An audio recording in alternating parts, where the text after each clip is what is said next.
Ito nga po pala yung DTF area.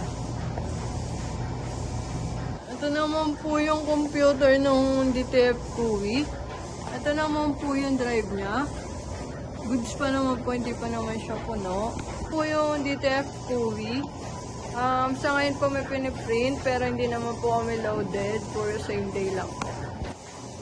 Ito naman po yung mga supplies ko.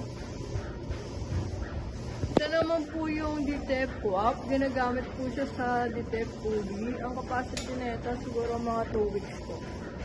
Ito naman po yung Brilliant White Ink. Ang capacity naman na ito ay mga 3 weeks po. Ito po yung powder. Ang capacity po na ito siguro mga 2 weeks na lang po. Ito naman po yung cleaning solution. Mga capacity na ito mga 3 weeks na lang po. Ito po yung CM Kawaii kay sa rayon. Capacity naman po na ito ay mga 3 weeks rin po. Yung Kuwi CMYK, ang capacity na ito siguro mga 3 weeks rin po. Naman po yung table ko, medyo magulo lang. Ito yung mga nakat sa cutting machine.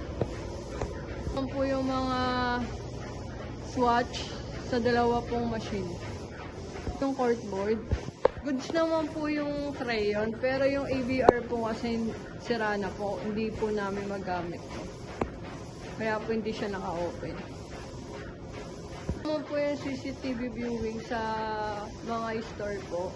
Yung temperature dito sa DTF area. Ang oven naman po, goods naman po, gumagana naman po sila.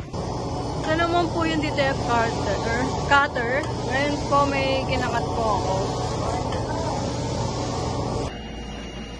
Ito po namin nililinis yung sa exhaust po. Kailangan po may tools po.